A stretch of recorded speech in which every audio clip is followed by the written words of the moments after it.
በስመ አብ ወወልድ ወመንፈስ ቅዱስ አሐዱ አምላክ አሜን። የእግዚአብሔር ቤተሰቦች፣ የእመቤታችን የቅድስት ድንግል ማርያም የቃል ኪዳን ልጆች፣ አባቶች፣ እናቶች፣ ወንድሞች፣ እህቶች ሁላችሁም በያላችሁበት እንደምን ሰነበታችሁ? እንደምን አደራችሁ? እንደምን ዋላችሁ? ለዚህ ዕለት በቸርነቱ በይቅርታው ያደረሰን የቸርነት ባለቤት እግዚአብሔር አምላካችን ስሙ የተመሰገነ ይሁን። አብይ ጾምን ከጀመርን አንዱን ሱባኤ ጨርሰን ወደ ሁለተኛው ሳምንት በመሸጋገር ላይ እንገኛለን። የሁለተኛው ሳምንት ሁላችሁም እንደምትረዱት እንደምትገነዘቡት ቅድስት ቤተክርስቲያናችን ቅድስት ብላ ሰይማዋለች። ስለዚህ የሁለተኛውን ሳምንት ወንጌል ወደ እናንተ ለማድረስ መጥቻለሁ። እግዚአብሔር አምላካችን ምስጢሩን ጥበቡን ማስተዋሉን ለሁላችን ያድለን። ጾሙን የበረከት የስርየት ጸጋ እግዚአብሔርን የምናገኝበት ከአምላካችን ከእግዚአብሔር ጋር የምንታረቅበት ሁላችንም ወደ እግዚአብሔር ለመቅረብ የምንዘጋጅበት እንዲሆንልን የአምላካችን ቅዱስ ፈቃዱ ይሆንልን። አሁን ጾሙን ሰውነታችን ለምዶታል። እኛ ከጾሙ ጋር ጾሙም ከኛ ጋር እየተዋሃደ እየተስማማ ይገኛል። እንግዲህ የጾም ጥቅሙ እንዲሁ በተግባር ስንተገብረው ስናከናውነው ይገባናል ይረዳናልና እንግዲህ ጾሙን በትምህርት በጸሎት በትሩፋት በመልካም ስራ እንድናሳልፈው እያሳሰብኩ ወደ ዕለቱ የወንጌል ትምህርት እሄዳለሁ። እግዚአብሔር አምላካችን በድጋሚ ምስጢሩን እንዲገልጽልን ቅዱስ ፈቃዱ ይሆንልን። የዛሬው ወንጌል የማቴዎስ ወንጌል ምዕራፍ 6 ቁጥር 16 ላይ ተመዝግቦ የምናገኘው ነው። ወሶበ ተጸውሙ ይትኩኑ ከመ መደለዋን፣ ስትጾሙ እንደ ግብዞች አትጠውልጉ። ለትምህርታችን ርዕስ የምናደርገው ኃይለ ቃል ነው። ይህንን የቤተክርስቲያን ሊቃውንት እና አባቶቻችን መተርጉማን አንቀጸ ጾም ብለውታል። በማቴዎስ ወንጌል ምዕራፍ 6 ከዚሁ ክፍለ ምዕራፍ ውስጥ 3 ትልልቅ ቁም ነገሮች ተካተዋል። አንደኛው ጾም ነው። ሁለተኛው ጸሎት ነው። ሶስተኛው ደግሞ ምጽዋት ይባላል። የወንጌል ክፍል እነዚህን 3 ነገሮች አንድ ላይ አጣምሮ አስተሳስሮ የያዘ ነው። ጾም፣ ጸሎት፣ ምጽዋት። እነዚህ 3 መንፈሳውያን ምግባራት ለሰው ልጅ እንደ ልብ፣ እንደ ቃል፣ እንደ እስትንፋስ ናቸው። የሰው ልጅ ሰው የሚባለው ሰው የሚሰኘው ቃል፣ ልብ፣ እስትንፋስ ያለው በልቡ የሚያስብ በቃሉ የሚናገር በእስትንፋሱ ደግሞ ሕያው መሆኑ የሚገለጥበት ፍጡር ነው። ለመንፈሳዊ ሕይወት ለመንፈሳዊነት ለክርስትና እኒህ አሁን ያነሳናቸው ጾም፣ ጸሎት፣ ምጽዋት የሚባሉት እንዳልኩት ቅድም እንደተናገርኩት እንደ ልብ፣ እንደ ቃል፣ እንደ እስትንፋስ ናቸው ለክርስትና። ሰው እግዚአብሔርን ይመስላል የሚባለው ነባቢ፣ ለባዊ፣ ሕያው በመሆኑ አማካኝነት ነው። በመንፈሳዊ ሕይወቱ ደግሞ ጾም፣ ጸሎት፣ ምጽዋት እኒህ 3 ነገሮች ገንዘብ ሲያደርግ ነው። በተለይ በጾም ጊዜ ጸሎት፣ ምጽዋት አብረው ተስማምተው ከጾሙ ጋር ተጣጥመው የሚሄዱ ታላላቅ መንፈሳዊ ምግባራት ናቸው። ጾም ሰውነታችን የሕግ እግዚአብሔርን አጥር ጥሶ ሕግ እግዚአብሔርን አፍርሶ ከእግዚአብሔር ለመለየት እንዳይዳርገን ሰውነታችንን የምንገታበት ነው። በተጨማሪም ደግሞ ለሰው እንድንራራ፣ እንድናዝን፣ ርኅራኄ፣ ቸርነት እንዲኖረንም ያደርጋል ጾም። ምክንያቱም ሰው ሲጾም ይርበዋል። የሚራብ የሚጠማ ስጋው የረሃብና የጥምን ስሜት በደንብ ይገነዘበዋል። ይህ ሲሆን የተራቡ የተጠሙ ሰዎች ምጽዋት ፍለጋ እጃቸውን ሲዘረጉ የማይጨክን ካለው ቆርሶ የሚያጎርስ ከልብሱም ቀዶ የሚያለብስ እኔን እንዲርበኝ ይርበኛል፣ እኔን እንዲጠማኝ ይጠማኛል ብሎ ለማሰብ ልቡናውን የሚያነቃበት ሰውነቱን የሚያበቃበት ትልቅ ምግባር ነው ጾም። ጾም የሕግጋት መጀመሪያ ነው ማለት ይቻላል። የሰው ልጅ ከተፈጠረበት ጊዜ ጀምሮ ይህን ብላ ይህን አትብላ የሚል ሕግ ተሰጥቶታል። ይህ የጾም ሕግ ነው። ጾም ማለት በፍትሐ ነገሥት አንቀጽ 15 እንደተመዘገበውና እንደተገለጠው ጾምሰ ተከልኦተ ብእሲ መብል በጊዜ ውቅ። ጾም ማለት በታወቀው ጊዜ፣ በታወቀው ዕለት፣ በታወቀው ሰዓት ሰው ከምግብ የሚከለከለው መከልከል ነው ይላል ፍትሐ ነገሥት።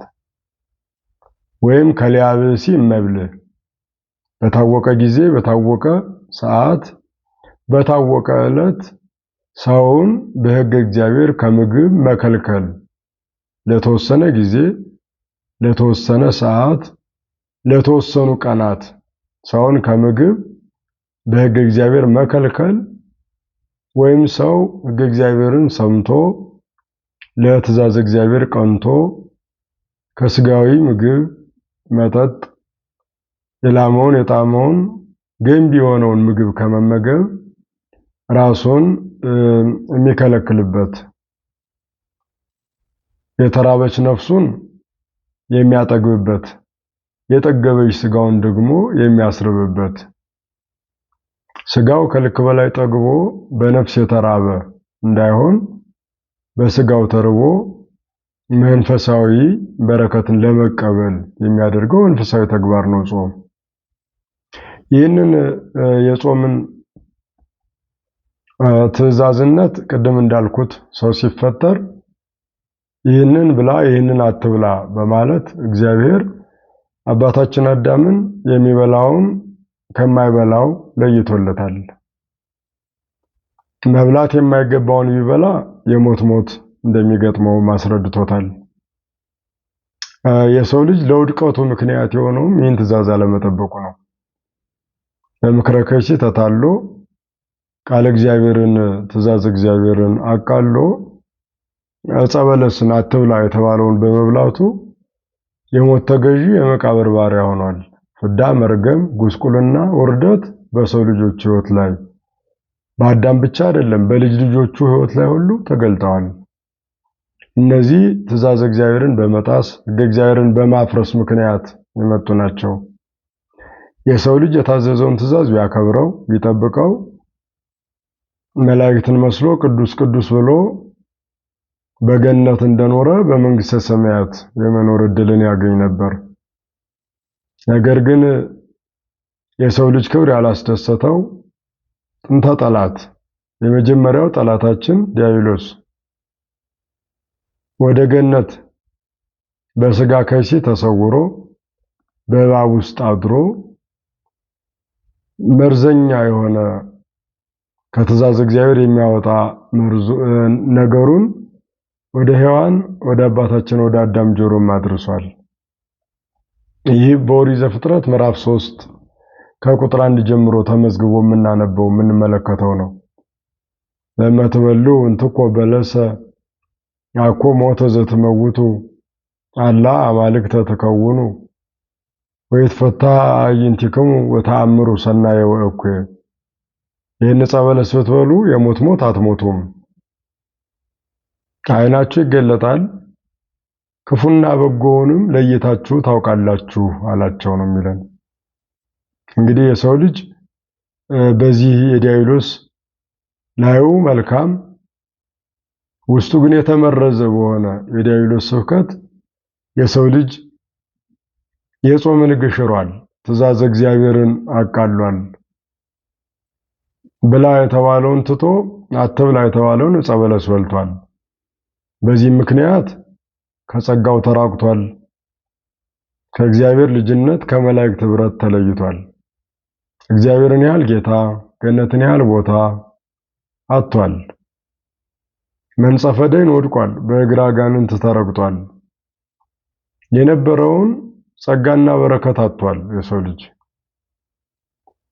ይህ የሆነው አትብላ የሚለውን የጾም ሕግ በመሻሩ መሆኑ ሊሰመርበት የሚገባ ትልቁም ነገር ነው። ስለዚህ ጾም ማለት መከልከል ወይም መከልከል በታወቀው ጊዜ ማለት በኢትዮጵያ ኦርቶዶክስ ተዋሕዶ ቤተክርስቲያን የታወቁ 7 የጾም ጊዜያት አሉ። ነነዌ፣ አብይ ጾም፣ እንዲሁም ጾመ ሐዋርያት፣ ጾመ ድህነት ማለት ዓርብና ረቡዕ፣ ጾመ ፍልሰታ ለማርያም፣ ጾመ ነቢያት፣ ጋድ ወይም ገሃድ ይባላሉ። እነዚህ በቁጥር ቅደም ተከተል ሲዘረዘሩ 7 ናቸው። የታወቁ የጾም ጊዜያት ይባላሉ። ከነዚህ በተጨማሪ የንስሐ እንዲሁም ደግሞ የፈቃድ አጽዋማት የሚባሉ አሉ። የንስሐ ማለት አንድ ሰው ኃጢአት በመስራቱ እግዚአብሔርን በማሳዘኑ ሰውነቱን በማርከሱ ከቅድስና በመለየቱ ምክንያት ከአባቱ ከእግዚአብሔር ጋር ለመታረቅ ለመገናኘት ከንስሐ አባቱ ጋር ተመካክሮ ተነጋግሮ እነሆ መጻሕፍትን መሰረት ባደረገ በቀኖና እንዲጾም የሚደረገው የጾመ ንስሐ ይባላል። ተጨማሪው ደግሞ የፈቃድ ጾም ይባላል። የፈቃድ ጾም ማለት ማንም ሳያስገድደው ማንም በትእዛዝ መልክ ይህን አድርግ ሳይለው ራሱ ወዶ ፈቅዶ በረከት ለማግኘት ጸጋ ለመቀበል የሚጾመው ነው። በጠቅላላው አጽዋማትን ስናያቸው 3 ክፍሎች አሏቸው ማለት ነው። የአዋጅ፣ የፈቃድ፣ የንስሐ ወይም የቀኖና አጽዋማት ብለን በ3 ከፍለን ልናያቸው እንችላለን። የአዋጅ አጽዋማት የሚባሉት የታወቀ ጊዜ፣ የታወቀ ሰዓት እንዲሁም የታወቁ ዕለታት ያሏቸው ናቸው። ለምሳሌ ነነዌ 3 ቀናት ያሉት ጾም ነው። ከአብይ ጾም 14 ቀናት ቀድሞ የሚጾም ጾም ነው። የኦርቶዶክሳውያን ሁሉም የሚገነዘቡትና የሚረዱት የነነዌ ሰዎች ከነደደ እሳት ከታዘዘ መቅሰፍትና ቅጣት ራሳቸውን ለማዳን ከእግዚአብሔር ጋር የታረቁበት የዮናስን ስብከት ሰምተው ከጥፋት የዳኑበት ጾም ነው። ስለዚህ ስያሜውም ጾመ ነነዌ ይባላል። ጾመ ነነዌን ዝቅ አድርጎ 2 ቀን ማድረግ አይቻልም። ከፍ አድርጎ 4 ቀን ማድረግ አይቻልም። ይህ በቀኖና ታስሯል። የታወቀ ጊዜ፣ የታወቀ ዕለት፣ የታወቀ ሰዓት ያለው። አብይ ጾም 55 ቀናት አሉት። የመጀመሪያው ሳምንት ጾመ ሕርቃል የሚባለው እስካሁን ስንጾመው የቆየነው ነው ወይም ዘወረደ ብለን የጠራ ነው። ሁለተኛው ከቅድስት ሰኞ እስከ ዕለተ ተጽዕኖ ማለት እስከ ሆሳዕና ቅዳሜ ዋዜማ ድረስ የምንጾመው ጾም ሲሆን 40 ቀናት አሉት። ከዚያ በመቀጠል ደግሞ ሰሙነ ሕማማት የምንላቸው የጌታችንን ሕማሙን መከራውን እኛን ለማዳን የተቀበለውን ጽዋዕቶ መከራ ከቃል ባለፈ በተግባር በተደገፈ የምናስብባቸው ሳምንታት ሰሙነ ሕማማት ይባላሉ። የአምላካችን ነገረ ሕማሙ፣ ነገረ ስቅለቱ፣ ነገረ ሞቱ የሚነገርባቸው የሚመሰከርባቸው ናቸው። በጠቅላላው ከዘወረደ ሰሙነ ሕማማትን ጨምሮ ያሉት የ55 ቀናት አብይ ጾም የምንለው በቀን ቁጥር ከፍ ያለውን ጊዜ የሚይዝ ነው። ከዚያ በተጨማሪ ጾመ ሐዋርያት የምንለው ነው። ይህ በቁጥር ከፍ ዝቅ ይላል። አብይ ጾም ወደፊት ቀደም ካለ ጾመ ሐዋርያት ሊረዝም ቁጥሩ 40 እና ከዚያ በላይ የመሆን እድል አለው። እንግዲህ የቤተክርስቲያን ሊቃውንት በአውሻክር ቀመር ቀምረው ሰፍረው ቆጥረው እያርግና እየወርድ ማለት ወደ ታች የማይወርድበት ወደ ላይ የማይወጣበት ቀመር ሰርተውለታል። በዚያ መሰረት ነው የሚመላለሰው። ቀጥሎ ጾመ ድህነት የምንለው ነው። ዓርብና ረቡዕ። ይህም ቀን በዓመታት ውስጥ ከ96 ቀናት ያላነሰ የሚጾም ጾም ነው። በቁጥር እንየው ከተባለ ከአብይ ጾም በቁጥር ከፍ ሊል የሚችለው ጾም ዓርብና ረቡዕ ነው። ማለት በየሳምንቱ ይዘዋወራል እና የዓመቱን ብንቆጥረው ወደ 96 አካባቢ ዓርብና ረቡዕ ይኖራል። ይህ ጾመ ድህነት ነው። የጌታችን መከራው፣ ሕማሙ እንዲሁም ደግሞ ለተሞቱ የተወሰነበት የአይሁድ ምክር ዕለተ ረቡዕን የምናወሳበት ሲሆን ዕለተ ዓርብ ደግሞ ለሰው ልጆች ቤዛ ለመሆን መሰቀሉን የምናስብበት ነው። በነገራችን ላይ በእነዚህ አጽዋማት ውስጥ ጎልቶ የሚታየው ማን ነው ከተባለ ክርስቶስ ነው፣ ኢየሱስ ነው።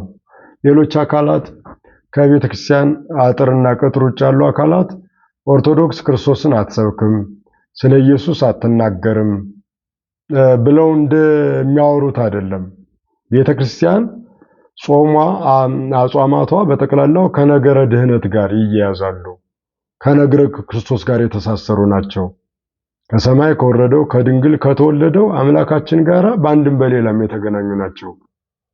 ጸሎታችን ቢሆን ያንኑ የመሰለ ነው። ያንኑ የመሰለ ክርስቶስን የሚገልጥ የሚሰብክ፣ የሚናገር፣ ስለሱ የሚዘምር፣ ስለሱ የሚመሰክር ነው። ጾመ ፍልሰታ ለማርያም የሚለው እመቤታችን ቅድስት ድንግል ማርያም በዚህ ዓለም ከዕለተ ዕረፍቷ እስከ ዕለተ ፍልሰቷ ያለውን የምናስብበት የምናስታውስበት ሲሆን ሌላኛው ጾመ ነቢያት የምንለው ነቢያት ክርስቶስ ይወርዳል ይወለዳል ሲሉ የጾሙት ነው። ሌላ አይደለም። ከዚያ የራቀ አይደለም። ገሃድ ወይም ጋድ ብንለውም ያንኑ ያሳያል። ገሃድ ማለት መገለጥ፣ ጋድ ማለት ደግሞ ለውጥ ማለት ነው። ለውጥ ማለት ነው። በጠቅላላው ገሃድ ስንል መገለጥ፣ የማን መገለጥ? የክርስቶስ። በምን? በስጋ ሰው ሆኖ መገለጥ። በቤተልሔም በከብቶች በረት፣ በቤተ ግዝረት፣ በቤተ መቅደስ፣ ለጥምቀት በዮርዳኖስ መገለጡን፣ ለጾም በገዳመ ቆሮንቶስ፣ ለማስተማር በቤተ መቅደስና እንዲሁም ሕዝብ በሚሰበሰብበት ሁሉ መገለጡን፣ በሰርግ ቤት በሐዘን ቦታ መገለጡን ቤተክርስቲያን የምትመሰክርበት ነው። ገሃድ የምትለው ገሃድ ዋስተራይ ገሃደ ከመሰብ እንደ ሰው ፈጽሞ ተገለጠ፣ ታየ፣ በምድር ተመላለሰ ብላ የምትገልጥበት ነው እና እንግዲህ እነዚህን በታወቀ ጊዜ በታወቀ ዕለትና በታወቀ ሰዓት የምንጾማቸውን አጽዋማት ስትጾሙ ይለናል አምላካችን። እንደ ግብዞች አትጠውልጉ ነው የሚለን። ጾማችን ከግብዞች ከፈሪሳውያን የተለየ ነው። ምክንያቱም የሚመስለው የፈሪሳውያንን ሳይሆን የክርስቶስን ነው የሚመስለው። ክርስቶስን መስለን እሱን ተከትለን አራያ ምሳሌ አድርገን የምንጾመው ስለሆነ ከግብዞች መለየት አለበት። ይህንን ነው በዚህ በማቴዎስ ወንጌል የተራራው ስብከት በተባለው ትምህርቱን ማስተማር በጀመረበት በቅርብ ጊዜ የተሰጠ ትምህርት ነው። ይህ ትምህርት ከማቴዎስ ወንጌል ምዕራፍ 5፣ ምዕራፍ 6፣ ምዕራፍ 7 የተራራው ስብከት ይባላል። የተራራው ስብከት ነው የሚባለው። እንግዲህ ጌታችን ማስተማር የጀመረው በማቴዎስ ወንጌል ምዕራፍ 4 ከቁጥር 17 ጀምሮ እንደሆነ ይታወቃል። ዮሐንስ መጥምቅ ወደ ወህኒ በተጣለበት ክርስቶስ ደግሞ ተጠምቆ 40 መዓልት 40 ሌሊት በገዳመ ቆሮንቶስ ጾሞ ዲያብሎስን ድል ነስቶ ከወጣ በኋላ ማስተማር የጀመረው በማቴዎስ ወንጌል ምዕራፍ 4 ከቁጥር 17 ጀምሮ ነው። እንግዲህ ምዕራፍ 5 ምዕራፍ 6 ምዕራፍ 7 ማስተማር እንደጀመረ ከፍ ባለ በተራራ ቦታ ላይ ብዙ ሕዝብ ባየ ጊዜ ለዚያ ለተሰበሰበው ለቀረበው ብዙ ሕዝብ ያስተማረው ትምህርት ነው። ይህ ለክርስቲያኖች መመሪያችን ሕይወታችን የምንሰማው የምንመሰክረው የምናስተምረው ብቻ ሳይሆን የምንኖረው ይህንን ትምህርት ያስተማረው ጾሞ ነው። ዝም ብሎ አይደለም። ቆሞ ጾሞ ዲያብሎስን ድል ነስቶ ዲያብሎስን ድል የምንነሳበት መሳሪያ መሆኑን አሳይቷል። እና ደግሞ ስንጾም ምን መምሰል እንዳለብን እንዴት መጾም እንደሚገባን ነግሮናል። ወሶበይ ተጸውሙ ይተኩኑ ከመመደለዋን ስትጾሙ በምትጾሙ ጊዜ እንደ ግብዞች አትጠውልጉ። እስመ እሙንቱ ይትመጸለው ወይ ቆጽሩ ገጾሙ ከመያይምር ሰብ ከመጾሙ። ግብዞች በሚጾሙበት ጊዜ መጾማቸውን ሰው እንዲያውቅላቸው፣ እንዲያይላቸው፣ እንዲያመሰግናቸው፣ ሰው እንዲያከብራቸው ጿሚዎች ናቸው እንዲላቸው ፊታቸውን አጥቁረው ፊታቸውን ከስክሰው ፊታቸውን አጠውልገው ይታያሉ። እናንተ ግን እንደነሱ አትጠውልጉ። ይትመሰልዎሙኬ አትምሰሏቸው፣ አብነት አታድርጓቸው። አብነት የምናደርገው እሱን እንጂ ግብዞችን አይደለም። ግብዞች የሚጾሙት ሰው እንዲያይላቸው፣ ሰው እንዲያከብራቸው፣ ሰው ከፍ እንዲያደርጋቸው ነው። እናንተ ግን እንደዚያ አትጠውልጉ፣ ምሳሌ አርአያ አታድርጓቸው። አማን እብለክሙ ሀጉሉ እሴቶሙ፣ እውነት እላችኋለሁ እንደዚህ የሚያደርጉ ግብዞች ዋጋቸውን አጡ፣ ወይም ዋጋቸው ከንቱ ውዳሴ ብቻ ሆነ ነው የሚለን። ዋጋችሁ ከንቱ ውዳሴ የማይጠቅም ለክብር የማያበቃ ከንቱ ውዳሴ ብቻ እንዳይሆን ስትጾሙ እንደ ግብዞች አይሆን ነው የሚለን። ግብዞች ማለት አስመሳዮች ናቸው፣ ፈሪሳውያን ናቸው። ላያቸው ያምራል፣ ውስጣቸው ግን የሚያምር አይደለም። በማቴዎስ ወንጌል ምዕራፍ 23 ከቁጥር 1 ጀምሮ ያስተማረው ትምህርት የፈሪሳውያንን ሕይወት በግልጽ በዝርዝር ያስረዳል። እንዲህ በማለት ነበር ያስተማረው። አሌለክሙ ጸሐፍት ወፈሪሳውያን መደለዋን፣ እናንት ግብዞች ወዮላችሁ ለተመስሉ መቃብር ግብሱሳን፣ የተለሰነ መቃብር የምትመስሉ በኖራ ያጌጠ የደመቀ መቃብር የምትመስሉ። ያ የተለሰነ በኖራ ያማረ በእብነ በረድ ያጌጠ መቃብር ቢከፈት አጥንቱ ተልከስክሶ ደሙ ፈሶ ደስ የማያሰኝ ነገር የሞላበት እንደሆነ እናንተም ላያችሁ ያምራል፣ ውስጣችሁ ግን ቅሚያና ሽንገላን የተሞላ ነው። በላያችሁ ጻድቃን መስላችሁ ትታያላችሁ፣ ውስጣችሁ ግን አመፅን አመንዝራነትንና ቅሚያን የተሞላ ነው ሲል ይገልጣቸዋል። እጃቸው ከደም ልባቸው ከቂም የነጻ አይደለም። ግብዞች ላዩ ያማረ ውስጡ ያረረ የጠቆረ ነው ሕይወታቸው። እንደዚያ አትሆኑ ነው የሚለን። ፊታችሁ አይጠውልግ፣ ውስጣችሁ በቂም ልባችሁ በደም አይሞላ። ልባችሁ ከቂም እጃችሁ ከደም ንጹህ ሆኖ ጹሙት ነው እያለን ያለው። ይህን ካለን በኋላ እነሱን አትምሰሉ ብሎ ከነሱ በተለየ ስብዕና፣ ከነሱ በተለየ ቁመና፣ ከነሱ በተለየ መንፈሳዊነት፣ ከነሱ በሚበልጥ መንፈሳዊነት ጾሙን መጾም ይገባል። ይህን ካለን በኋላ የጾሙን ጉዳይ ብቻ አስረድቶ አልተውም። አንቀጸ ጸሎትን፣ አንቀጸ ምጽዋትን ጨምሯል። አንቀጸ ጾምን ግን እንዴት እንጹመው ታዲያ ከነሱ እንዴት እንለይ የምትሉ ከሆነ ወአንትሙሰ ሶበ ትጸውሙ ቅብኡ ርእሰክሙ ወሕጽቡ ገጸክሙ ከመ ያእምር ሰብእ ከመ ጾምክሙ ዘእንበለ አቡክሙ ማእመረ ኅቡዓት።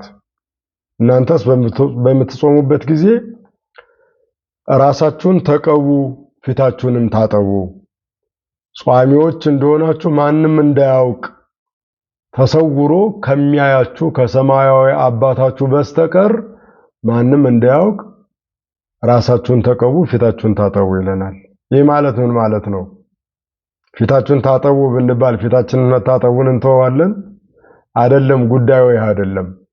ራሳችሁን ተቀቡ ማለት ፍቅር ይኖራችሁ፣ በማንነታችሁ በሰውነታችሁ ላይ ፍቅርን ገንዘብ አድርጋችሁ ጹሙ። ከግብዞች መለየት የምትችሉት በፍቅር ነው፣ በአንድነት ነው፣ በየዋሃት ነውና ፍቅርን ገንዘብ አድርጋችሁ ጹሙት ነው የሚለን። ፍቅርን ገንዘብ አድርጋችሁ ጹሙት፣ በፍቅር ጹሙት ነው የሚለን። ፍቅር የክርስትና ሕይወታችን ማጣፈጫ፣ የጨለማው ሕይወታችን ብርሃን፣ የስውሩ ሕይወታችን መገለጫ ስለሆነ ፍቅርን ይዛችሁ ገንዘብ አድርጋችሁ ጹሙ ነው የሚለን። ይህንን ዮሐንስ አፈወርቅ እንዲህ በማለት ተርጉሞታል። ቅብሰ ፍቅረ ደቂቀ ጓለመያው ውእቱ፣ ራሳችሁን ተቀቡ ማለት ፍቅር ቅቤ የተባለው የሰው ልጆች እርስ በርስ መዋደድ ነው። ፍቅረ ደቂቀ ጓለመያው በሰዎች መካከል ያለ ፍቅር ነው የሚለን። ፍቅር ደግሞ እግዚአብሔር ነው።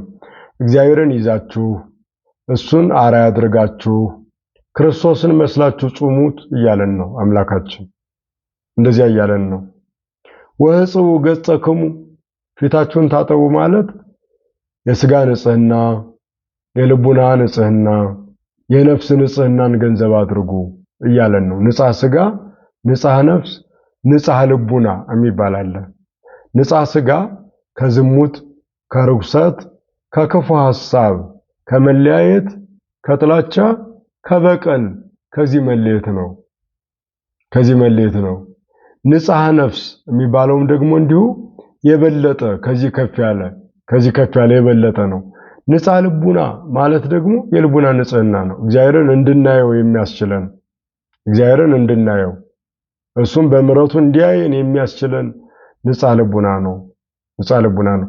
አባቶቻችን ይህንን ጾም ሲጾሙ ንጻ ሥጋ፣ ንጻ ነፍስን፣ ንጻ ልቡናን ገንዘብ አድርገው ከንጻ ሥጋ ከቂም በንጻ ሥጋ ከቂም ከበቀል ተለይተው በንጻ ነፍስ ወርቁን፣ ብሩን፣ ፍቅረ ነዋዩን ይህን የመሳሰለውን ሁሉ በመተው በዓለም ላይ ያለውን ነገር እርግፍ በማድረግ ይጾሙታል። በንጻ ልቡና ከእግዚአብሔር ጋር ተዋህደው ይጾሙታል። እንደዚህ አድርጋችሁ ጹሙ እያለን ነው አምላካችን። እንደዚህ እያለን ነው። ይሄን ብታደርጉ ዋጋችሁን ታገኛላችሁ። ዋጋችሁ ይበዛል፣ እሴታችሁ ይበዛል፣ ዘላለማዊ ሕይወት ታገኛላችሁ እያለን ነው አምላካችን። ስለዚህ ለጸጋ፣ ለበረከት፣ ለዘላለም ሕይወት ከቂም ከበቀል ተለይተን ንጽህናን ገንዘብ በማድረግ ከጥላቻ ተለይተን ፍቅርን ገንዘብ በማድረግ ጾሙን መጾም ይገባናል። ታዲያ ጾሙ ከምግብ መከልከሉ ብቻ አይደለም። በጾሙ ላይ ጸሎት መጨመር አለበት። በሰንበት ላይ ደብረ ዘይት እንደሚባለው በጾሙ ላይ የጾሙ አጋዥ የሆነ ጸሎት። ጸሎቱ ምንድነው ካላችሁኝ፣ አባታችን ሆይ በሰማያት የምትኖር ስምህ ይቀደስ መንግሥትህ ትምጣ የሚለው ነው። እግዚአብሔርን ማመስገን፣ በሰማያት የምትኖር አባታችን ብሎ እሱን መጥራት ማሰብ፣ ያ ነው ጸሎቱ፣ ያ ነው ምስጋናው። ስምህ ይቀደስ መንግሥትህ ትምጣ ማለት መንግሥተ ሰማያት ትሰጠን፣ ዘላለማዊ ርስት መንግሥተ ሰማያትን ለመውረስ የበቃን አድርገን ማለት ነው። መንግሥተ ሰማያትሰ ሀዩ በፈቃደ እግዚአብሔር። መንግሥተ ሰማያት ማለት በእግዚአብሔር ፈቃድ መኖር ነው። ለመንግሥተ ሰማያት የሚያበቃው፣ ለንጽህና የሚያበቃው፣ ለቅድስና የሚያበቃው የራሳችንን ፈቃድ ትተን የሥጋችንን ፈቃድ ረስተን በፈቃድ እግዚአብሔር መመላለስ ነው። ስለዚህ መንግሥትህ ትምጣ በሉኝ፣ ስምህ ይቀደስ መንግሥትህ ትምጣ በሉኝ፣ ፈቃድ በሰማይ እንደሆነ እንዲሁ በምድር ትሁን በሉኝ ይላል። ይህንን ጸሎት እየጸለያችሁ በተዘክሮት እግዚአብሔርን በማሰብ በመውደድ በማክበር ከፍ በማድረግ ጾሙት ነው የሚለን። በሶስተኛ ደረጃ ምጽዋት ነው። ምጽዋት ጉልበታችን ከደከመበት ወዛችን ከነጠበበት እነሆ ለድሆች ምጽዋት መስጠት ተገቢ ነው። ምጽዋት መስጠት ተገቢ ነው። ይትዝግቡ ለክሙ መዝገበ ዘበሰማያት ሀበ ይበሊ ወይማስን ወሀበ ጻጼ ወቁንቁኔ ያማስኑ ወሀበ ሰረቅት ይከርዩ ወይሰርቁ። ገንዘባቸውን ሌቦች በሚሰርቁት፣ ነጣቂዎች በሚነጥቁት፣ ነቀዝ በሚበላው፣ ሌባ በሩን ሰብሮ አጥሩን ሰርስሮ በሚሰርቅበት ቦታ፣ በሚጠፋበት ቦታ አታድርጉት፣ አትሰብስቡት። አላ ዝግቡ ለክሙ መዝገበ ዘበሰማያት፣ በሰማያዊ መዝገብ ሰብስቡት አከማቹት እንጂ ሀበ ይበሊ በማይጠፋ ወይ ይማስን ዝገት በማያገኝበት ቦታ ወሀበ ጻጼ ወቁንኩኔ ይረክቦ ሌባ በማይሰርቀው ነቀዝ በማያገኝበት ቦታ ላይ ገንዘባችሁን ሰብስቡ ማለት ምጽዋት አድርጋችሁ ስጡ ነው። ለድሆች መስጠት ካለን ነገር ማካፈል ለእግዚአብሔር መስጠት ነው። ዘለቅሆ ለነዳይ ለቅሆ ለእግዚአብሔር። ለድሃ ምጽዋት የሰጠ ሰው ለእግዚአብሔር ያበድራል ነው የሚለው። እግዚአብሔር ምጽዋት በሚሰጡ ሰዎች አድሮ ይሰጣል። ምጽዋት በሚቀበሉ ነዳያን አድሮ ደግሞ ይቀበላል። ለሰጠውም ለሚቀበለውም ደግሞ ዋጋን ይሰጣል። ዘያሲቶ ካፊ ነው የሚለው። ዘያሲቶ ካፊ። ድሆች ዘላለማዊ ቤት ለሰው ልጆች የሚሰሩ ናቸው። እደ ድኩማን ያንጽ አብያተ የሚል መጽሐፍ። የድሆች የድኩማን እጆች ቤቶችን ይሰራሉ። ምድራዊ ቤት አይደለም፣ ምድራዊ ፎቅ፣ ምድራዊ ግንብ አይደለም። ዘላለማዊ ቤትን ይሰራሉ። ዘላለማዊ ርስት መንግስተ ሰማያትን ያሰጣሉ። ቸርነት የሚገለጠው በዚህ ስለሆነ ነው። ስለዚህ ጾምን፣ ጸሎትን፣ ምጽዋትን እንደ ልብ፣ እንደ ቃል፣ እንደ እስትንፋስ ሰውን ሕያው እንደሚያሰኙ እንደነዚህ ነገሮች እነዚህ ሶስት ነገሮችም የሰውን መንፈሳዊ ሕይወት ሕያው የሚያሰኙት እግዚአብሔርን የሚያስደስትበት ጸጋ እግዚአብሔርን ለመቀበል የሚበቃባቸው ታላላቅ ተግባራት ናቸው። ጾም፣ ጸሎት፣ ምጽዋት። ከግብዝነት የተለየ ጾም፣ ከግብዝነት የተለየ ጸሎት፣ ከግብዝነት ሰው ይይልኝ ሰው ይስማልኝ አዋጅ አዋጅ ከማለት የተለየ ምጽዋት እግዚአብሔርን የሚያስደስት። እስመ ዘከመዝ መስዋዕት ይሄድሞ ለእግዚአብሔር። እንዲህ ያለው መስዋዕት፣ እንዲህ ያለው ጸሎት፣ እንዲህ ያለው ጾም እግዚአብሔርን ደስ ያሰኘዋል። መጾም ብቻ፣ መጸለይ ብቻ፣ ምጽዋት መስጠት ብቻ አይደለም። በምን አይነት ስብዕና ነው እየሰጠን ያለ ነው? ሰው እንዲያይልን ደጋጎች ናቸው እንዲሉን፣ ጾመኛ፣ ጸሎተኛ፣ ምጽዋት ሰጪ፣ ለጋስ እንዲሉን አይደለም። ሰማያዊ ዋጋ፣ ዘላለማዊ ጸጋ በመሻት ነው ይህን ማድረግ የሚያስፈልገው። ግብዞችም ያደርጉታል ይህን። ነገር ግን ሰው ይይልን፣ ሰው ይስማልን፣ ሰው ያክብረን ብለው ከሰው ከንቱ ውዳሴን ከንቱ ምስጋናን በመፈለግ ነው የሚያደርጉት። በሉቃስ ወንጌል ምዕራፍ 19 ከቁጥር 16 ጀምሮ ተመዝግቦ የምናገኘው ይሄ ነው። አንድ ቀራጭ እና አንድ ፈሪሳዊ ወደ ቤተ መቅደስ ወጡ ይላል። ፈሪሳዊው ሰተት ብሎ ወደ መቅደስ ገባ ነው የሚለው።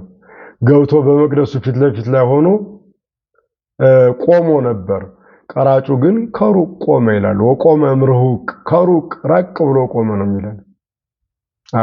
ራቅ ብሎ በፍርሃተ እግዚአብሔር ሆኖ በትህትና ሆኖ ራሱን በመውቀስ በመክሰስ ላይ ሆኖ በቆመበት፣ ያኛው ፈሪሳዊ ግን ለመቅደሱ ቅርብ ነኝ የሚለው ግብዝ ግን እንዲል ነበር።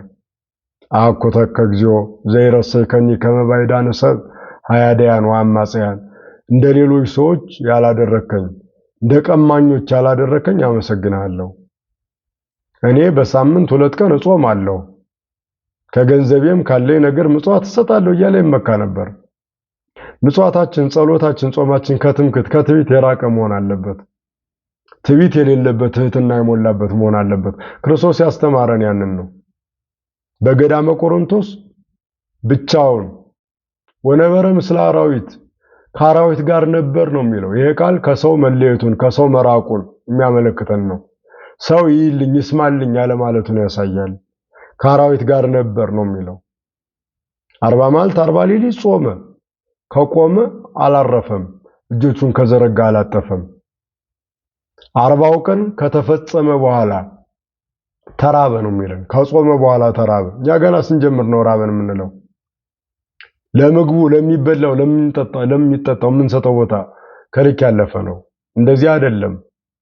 ክርስቶስን መምሰል፣ ለጾሙ ማድላት፣ ለጾሙ ሕግ መገዛት፣ በተገቢው መልኩ መጾም ያስፈልጋል። አዎ እነሆ 40 መዓልት 40 ሌሊት ከጾመ በኋላ ዲያብሎስ ሊፈትነው መጣ ነው የሚለን። በምን? በምግብ አዳምን በፈተነበት በጣለበት ለውርደት በዳረገበት መሳሪያ በምግብ ነው ሊፈትነው የመጣ። በሶስት አይነት መልክ በሶስት አይነት ፈተና ነው የመጣው ዲያብሎስ። ፈተናው ስስት፣ ትዕቢት፣ ፍቅረ ነዋይ ይባላል። ዲያብሎስ የተገለጠበት ሶስቱ መልክ ደግሞ አንደኛው ገበሬ፣ የተራበ ገበሬ መስሎ ነው የመጣው ዲያብሎስ ወደ ክርስቶስ። ድንጋይ ይዞ ሲያርስ እሾ ሲነቅል ድንጋይ ሲፈነቅል እንደቆየ ገበሬ መስሎ ነው የመጣው። ስለዚህ እመሰወልደ እግዚአብሔር አንተ በል ከመላ አይባን ህብስተ ይኩና፣ አንተ በእውነት የእግዚአብሔር ልጅ ከሆንክ ይህ ድንጋይ ዳቦ ይሁን ብለህ እዘዝ፣ እኔም አንተም እንብላ ነበር ያለው። በምግብ ነው የፈተነው። የመጣበት ሁኔታስ ገበሬ፣ የደከመ የተራበ ድካም ጻማ የበዛበት መስሎ ነው የተገለጠው። ሰይጣን በልዩ ልዩ መልኩ ይገለጣል። ክርስቶስ ምን የመለሰለት? እስመ አኮ በህብስት ክመ ዘይሃዩ ሰብ አላ በኩሉ ቃል ዘይወፅእ እምአፉ ለእግዚአብሔር። ሰው በእንጀራ ብቻ አይኖርም፣ በጾም ከእግዚአብሔር አፍ በሚወጣ በእግዚአብሔር ቃልም ነው እንጂ በመብላት በመጠጣት ብቻ አይደለም ሲል አሳፍሮታል። ስለዚህ ዛሬም ልብላ ልብላ የሚል ፍላጎታችንን ብሉ ብሉ ብሉ የሚል ጠላታችን ዲያብሎስን ድል የምንነሳው በጾም ነው፣ በቃለ እግዚአብሔር ነው። ከንቱ ውዳሴን ባለመሻት ሰው ይልኝ ይስማልኝ ባለ ማለት ነው። እንደ ግብዞች ሳይሆን እንደ ክርስቶስን መስለን አባታችንን መስለን መጾም ያለብን ያንን ነው የሚያሳየን። በዚህ ድል የተነሳው ዲያብሎስ መልኩንም ፈተናውንም ቀይሮ ነው የመጣው። በሁለተኛ ስናየው በሊቀ ካህናት አምሳል ተገለጠ ነው የሚል። ሁለተኛ የተገለጠበት ዲያብሎስ የመጣበት መንገድ ሊቀ ካህናት መስሎ በቤተ መቅደስ ተገለጠለት ነው የሚል። መጀመሪያ በገበሬ አምሳል፣ ሁለተኛ በሊቀ ካህናት አምሳል ተገለጠ። የመጀመሪያው ፈተናው ስስት ነበር፣ ይህን እንብላ የሚል። የሁለተኛው ግን ትዕቢት ነበር። ምን የሚል? እስኪ በል እግዚአብሔር ልጅ ከሆንክ ከዚህ ከመቅደሱ ጣሪያ መር ብለህ ዝለል የሚል። እግዚአብሔርን መፈታተን። ስለዚህ ታመክሮ ለእግዚአብሔር አምላከከ፣ ፈጣሪ እግዚአብሔርን አትፈታተነው ተብሎ ተጽፎብሃል ሲል አሳፈረው ነው የሚለን። ሶስተኛስ ፈተናውንም ቀየረ፣ መልኩንም ቀየረ ዲያብሎስ። ምን መሰለ? በአምሳለ ንጉስ በተራራ ላይ ተገለጠለት ነው የሚለው። በአምሳለ ንጉስ ሁሉን በሚገዛ ወርቁ ብሩ በሞላው በተትረፈረፈው በንጉስ አምሳል። ፈተናውስ ወርቅ ብር ፍቅረ ነዋይ ነበር። ይሄ በስስት በትዕቢት በፍቅረ ነዋይ በገበሬ መልክ በሊቀ ካህናት መልክ በንጉስ መልክ ተገለጠ። ሰይጣን ተለዋዋጭ ነው፣ ተገለባባጭ ነው፣ ቋሚ የሆነ ነገር የለውም። አስመሳይ፣ አታላይ፣ ወጥመደኛ ጠላት ነው። እሱም ማሸነፍ የምንችለው ከስስት በትርምት በጾም፣ ከትዕቢት በትህትና፣ ከፍቅረ ነዋይ በጸልያ ነዋይ መከለል፣ ይህን ጋሻ ማድረግ ስንችል ነው። ስለዚህ በአምሳለ ንጉስ ተገልጦ ዲያብሎስ መሰሰገድ ከሊተ ወታማይከኒ ዘንተ ኩሎ ወበከ፣ ብትሰግድልኝ ይሄን ሁሉ ሰጣለሁ፣ ይሄን ወርቁን ብሩን ሰጣለሁ አለው ነው የሚለን። ይሄ ፍቅረ ነዋይ ነው።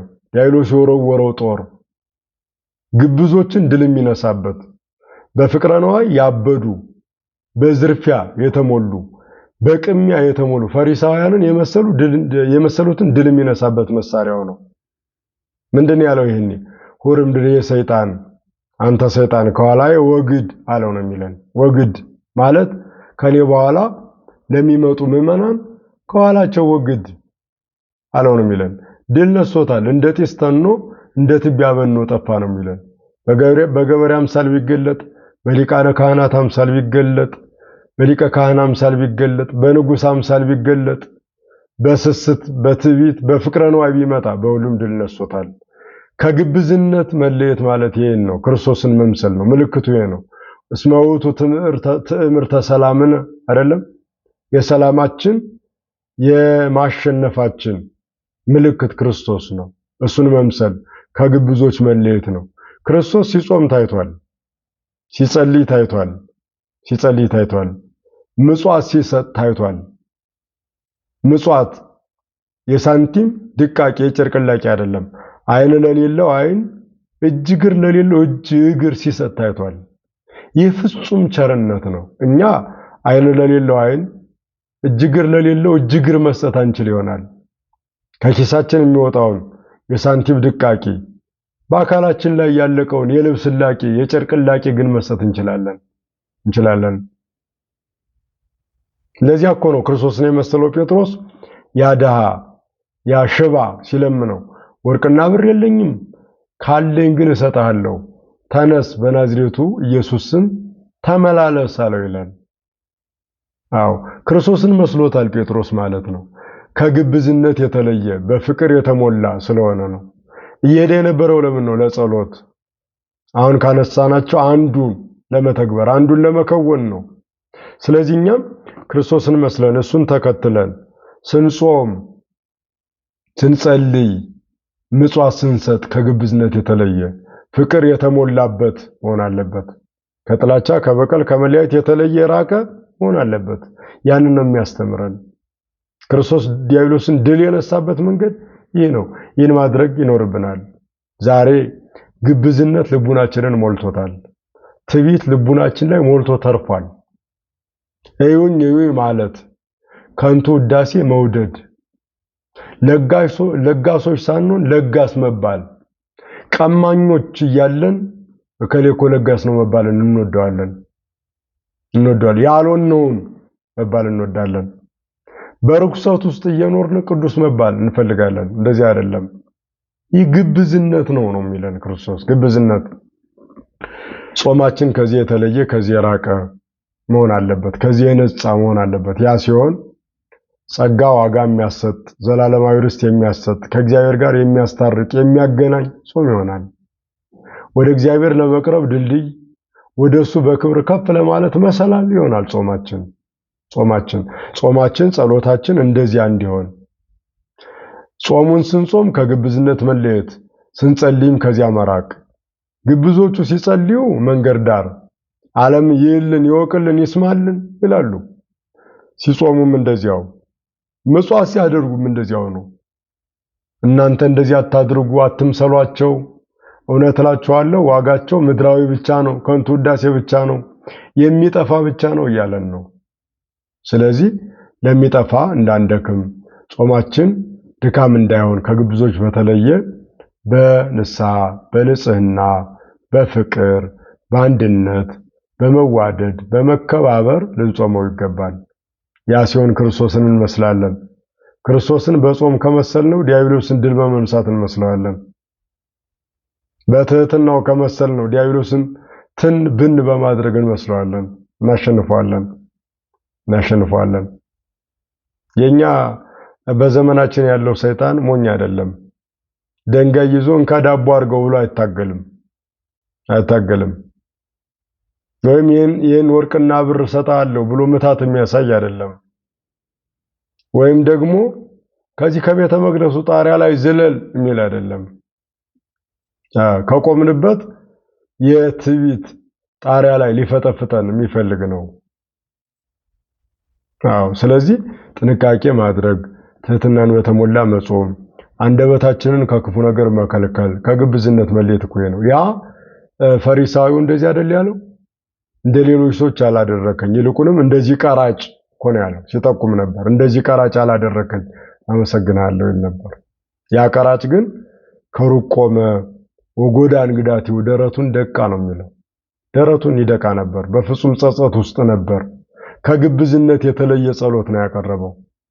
ከግብዝነት የራቀ ግብዝነት፣ ትዕቢት የሌለበት፣ ሌሎችን መውቀስ መክሰስ ያልተቀላቀለበት ጸሎት አደረገ። ደረቱን ደቃ ነው የሚለን። መካነ አእምሮ ነውና ይላሉ መተርጉማን አባቶቻችን። ደረቱን ደቃ። መሐረኒ እግዚኦስ መብሲ ኃጥአነ፣ እኔ ኃጢአተኛ ነኝ በደለኛ ነኝና ይቅር በለኝ አለ ነው የሚለን። አያችሁ ጸሎቱ ከራሱ ጋር የተስማማ ነው። ከራሱ ጋር ራሱን በደንብ የሚያይበት ራሱን በደንብ የተመለከተበት የእግዚአብሔር አይኖች የምሕረት አይኖቹ እንዲመለከቱት የሚያስገድድ በፍቅር ማሸነፍ የሚችል ጸሎት ነው የጸለየው። ስንጸልይ እንደዚህ ስንጾምም እንደዚህ ምጽዋት ስንሰጥም እንደዚህ መሆን አለበት። ነገ አፈር ትቢያ የሚሆን ማንነት ነው ያለን። ዛሬ አለን ስንል ነገ የለንም። ስለዚህ አንደበታችን የታረመ የተቆጠበ የተሰበሰበ መሆን አለበት። አይናችን መጾም አለበት። ጆሮአችን መጾም አለበት። ሁሉ ነገራችን የጾሙ ተሳታፊ መሆን ይገባዋል። ይጾም አይን ይጾም ልሳን እዝንን ይጾም ሰሚያ ይጾም አይደለም ቅዱስ ያሬድ። አይን ይጾም ጆሮ ይጾም ክፉ ከመስማት ይጾም ክፉ ከመናገር ይጾም ይከልከል እያለን ነው።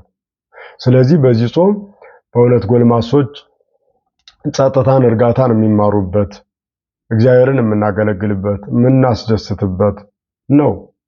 ሐና ነቢይት በቤተ መቅደስ በመዓልትም በሌሊትም በጾምና በጸሎት እግዚአብሔርን እያገለገለች ከመቅደስ አትለይም ነበር ተብሎ ተነግሮላታል።